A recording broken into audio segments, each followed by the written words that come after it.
Senhor presidente, tem a palavra, senador Capiberibe. Senador Eduardo Suplicy, senhores senadores, senhoras senadoras, ouvintes da Rádio Senado, telespectadores da TV Senado. Venho à tribuna fazer um balanço dos últimos 3 anos do meu Estado, da política do meu Estado. Na verdade, trata-se de ação política misturada com ação policial. Mas nesses 3 anos, o Amapá tem passado por um processo de mudança. Mas para poder nos situar os que nos acompanham em suas casas, os que nos acompanham aqui em plenário, eu trago a essa tribuna um documento do Conselho Diocesano de Macapá, da Igreja Católica de Macapá, datado do dia 30 de março de 2010. A Igreja Católica do Estado do Amapá, assustada com os constantes casos de corrupção envolvendo funcionários públicos e políticos da região, divulgou uma carta do Conselho Diocesano da Pastoral de Macapá manifestando-se contra a corrupção e contra a impunidade. Estamos falando de março de 2010. Nessa carta, o Conselho Diocesano denuncia a morte de 26 bebês no início daquele ano. E também denuncia o desvio de 200 milhões de reais da Secretaria de Educação.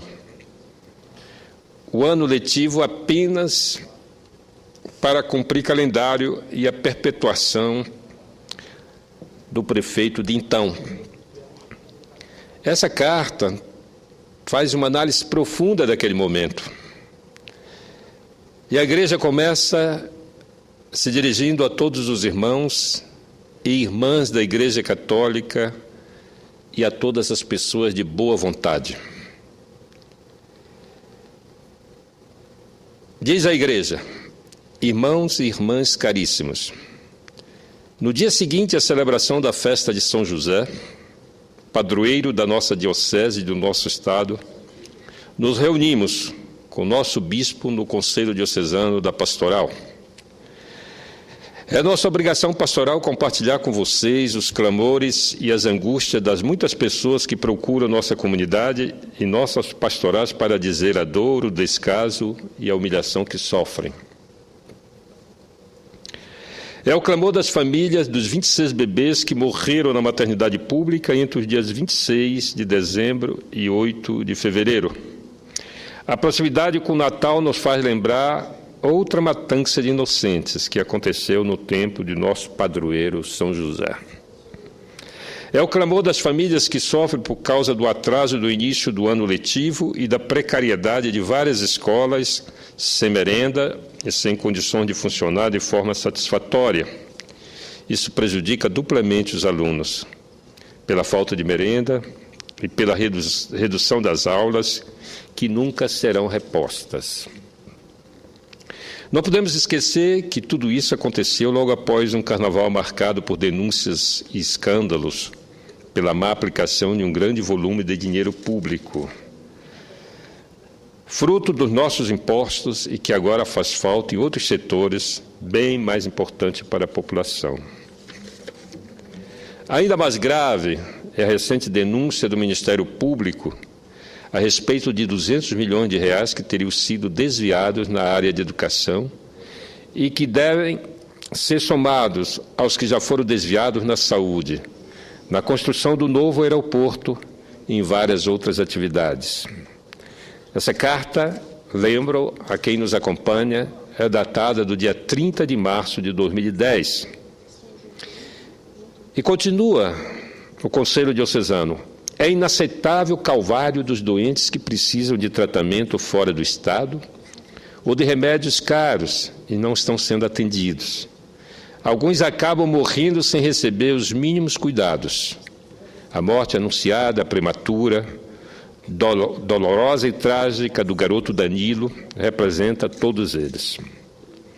A situação se agrava nos municípios e comunidades do interior e entre os povos indígenas, onde os serviços de saúde, educação, transporte e segurança são precários e insuficientes, e onde se multiplicam as denúncias da má aplicação de recursos enquanto cresce o abandono. Tudo isso nos indigna e, sobretudo, nos entristece saber que reina no meio de nosso povo a sensação da impunidade para os crimes de violência contra o patrimônio público, desvio de recursos, grilagem de terras, desmatamentos ilegais, poluição das nossas águas.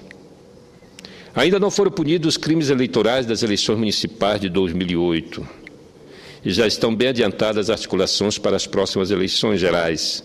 Serão os mesmos denunciados de hoje a disputarem os votos da população daqui a poucos meses.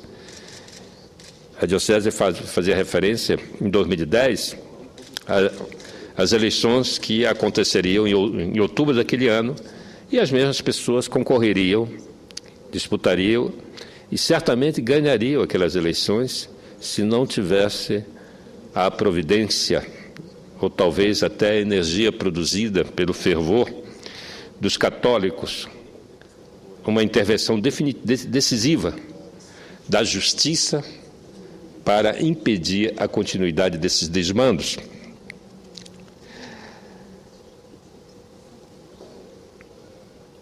É nosso dever pastoral e eclesial proclamar com firmeza: Deus não quer isso, não.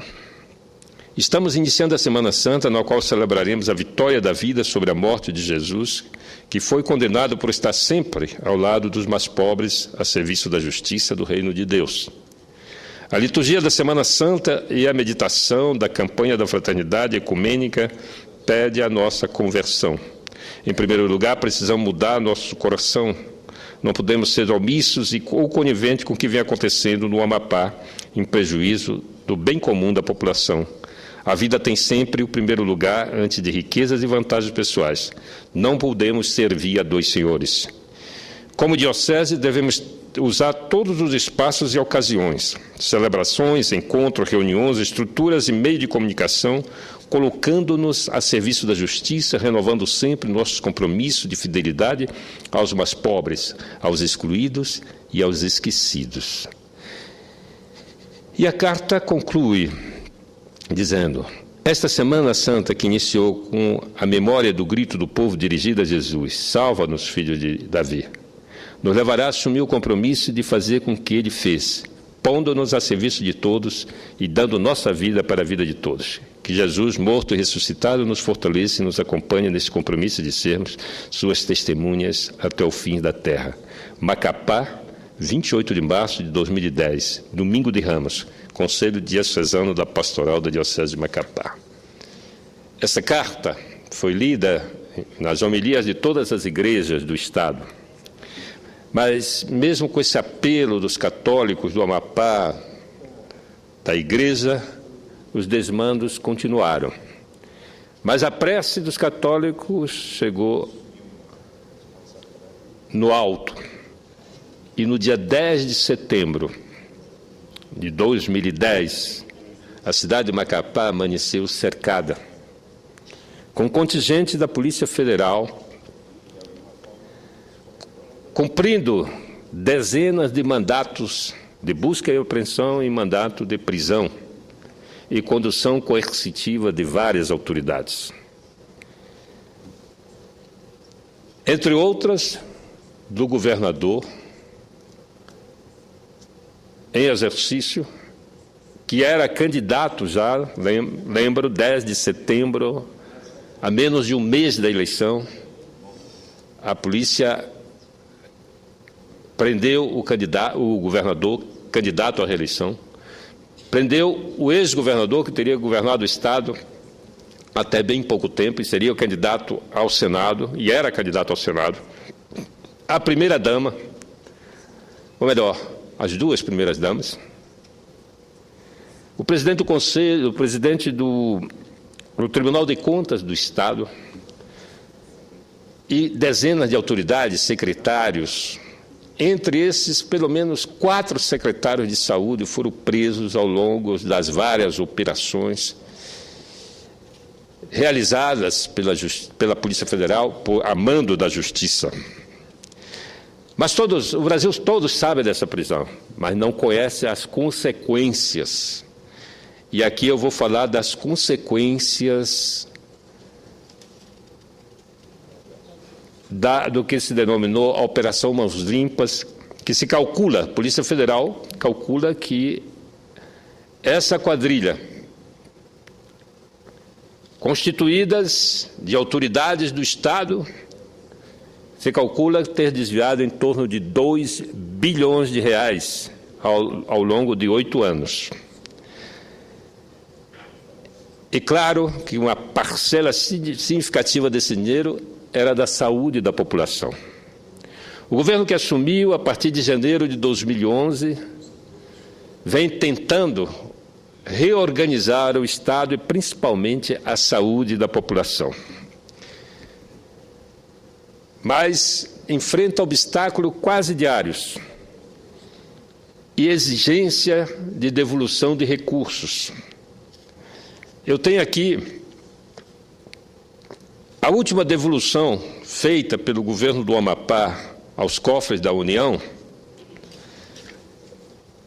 é do dia 30 de agosto de 2013, menos de 2 semanas atrás. O governo do Amapá teve que devolver ao Ministério da Fazenda 2.567.683,28. E aqui faço questão de ler o documento dirigido ao senhor coordenador-geral do Convênios, Evaldo Mascarenhas Bittencourt Júnior, secretário de Direitos Humanos da Presidência da República. Assunto: devolução com pagamentos efetuados referente ao convênio número 051 de 2002, da Secretaria de Desenvolvimento, Secretaria de Direitos Humanos e Governo do Estado do Amapá. Senhor coordenador, a Fundação da Criança e do Adolescente do Estado do Amapá, FCRIA, encaminha documento de comprovação do pagamento da Guia de Recolhimento da União no valor de R$ 2.557.663,28, em cumprimento ao acordo número 7120/2012 do Tribunal de Contas da União, Primeira Câmara, acerca da prestação de contas final do convênio número 051 de 2012, construção do Centro Educacional Aninga, que determina que a Secretaria de Direitos Humanos da Presidência da República instaurasse e concluísse no prazo de 120 dias o devido processo de tomada de contas especial, conforme item 9.4 do referido acórdão, para apurar possível dano ao erário e considerando que as improbidades e irregularidades não foram sanadas,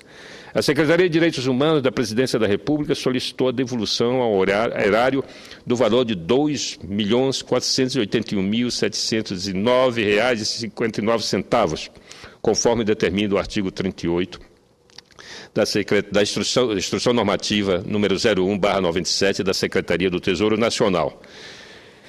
Na oportunidade, renovamos voto de estima e consideração, ratificando o compromisso com a política de garantia de direitos. Atenciosamente, Josué Cardoso do Rego, diretor-presidente em exercício da Fundação da Criança e do Adolescente, e aqui está anexo o comprovante de recolhimento desses valores. Mas isso não é tudo, essa é apenas a última devolução.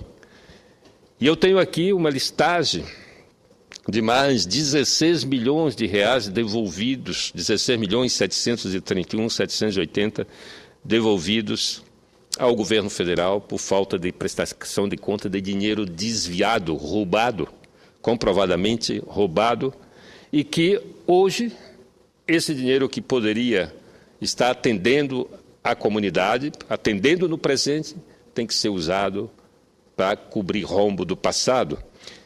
Só da merenda escolar foram desviados pela Secretaria Estadual de Educação R$ 7.071.479 reais da merenda escolar, Por isso que a igreja denunciava, naquele então, a falta de merenda nas escolas, porque o dinheiro era desviado.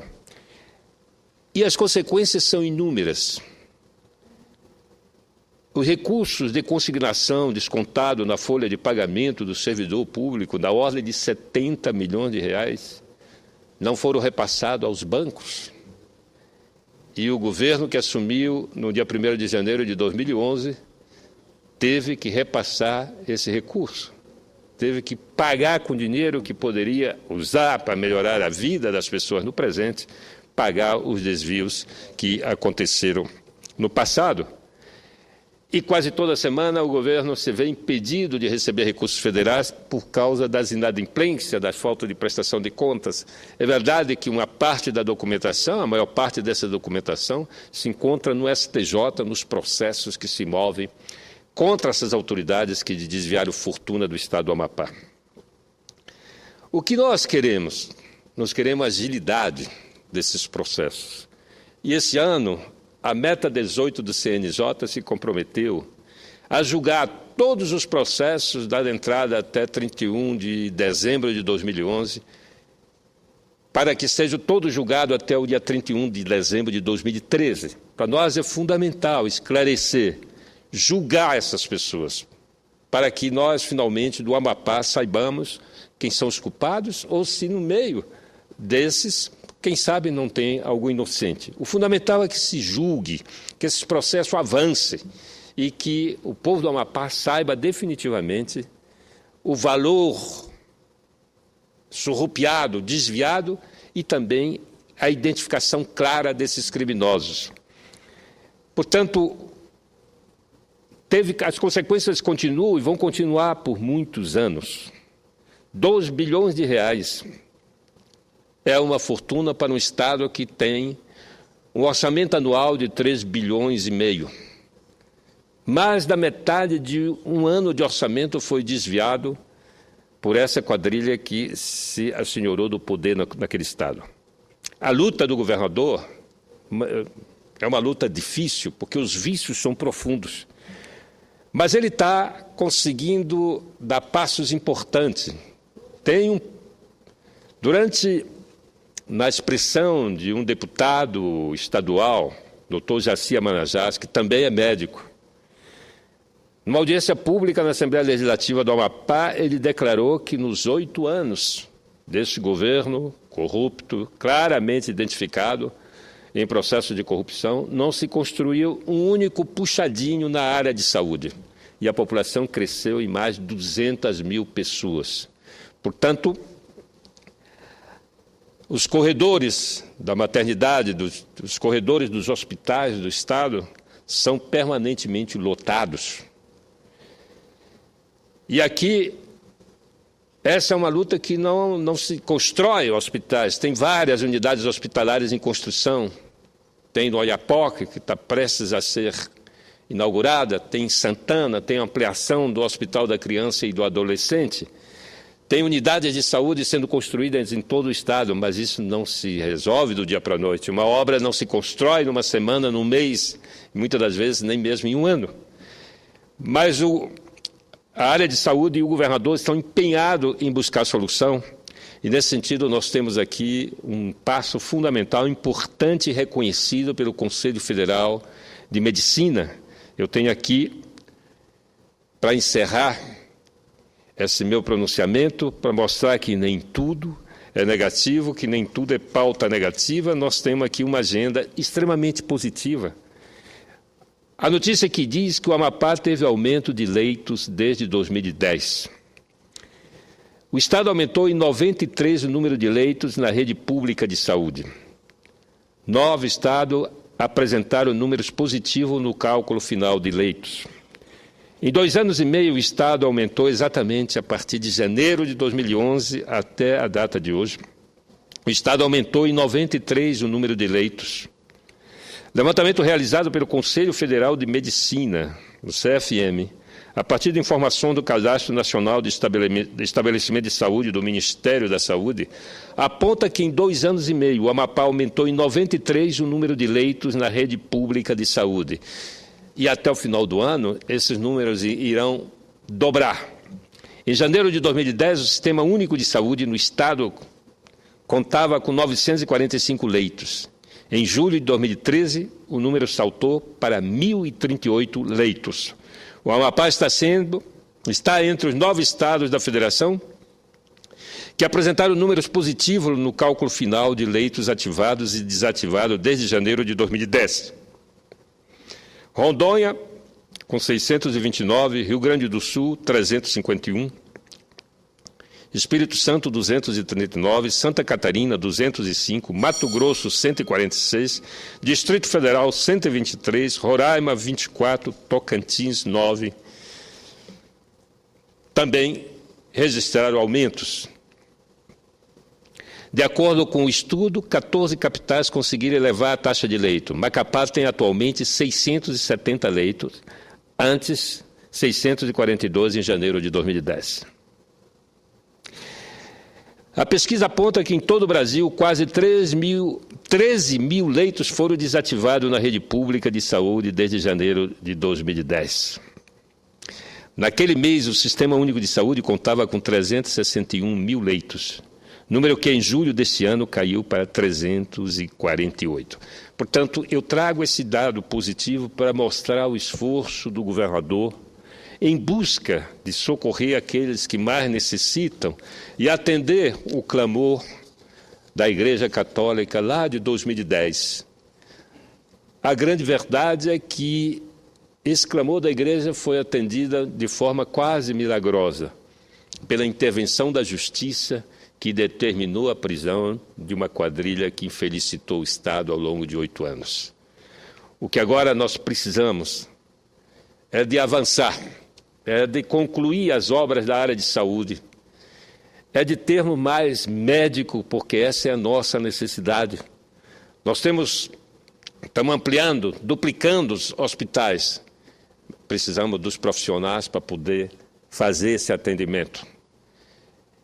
E o programa Mais Médico do Ministério da Saúde é extremamente bem-vindo. Nós temos regiões inteiras que não temos um único médico para atender a nossa população. E a nossa expectativa é de que esse programa, aliado a essa arrancada na construção de obras de saúde, são vários hospitais, unidades básicas de saúde, UPAs, que estão sendo construídas em Macapá, em vários municípios, à espera desses médicos para que a gente possa, de uma forma mais rápida, melhorar o atendimento da saúde do nosso povo. Era isso, senhor presidente. Muito obrigado. Gostaria de pedir ao senador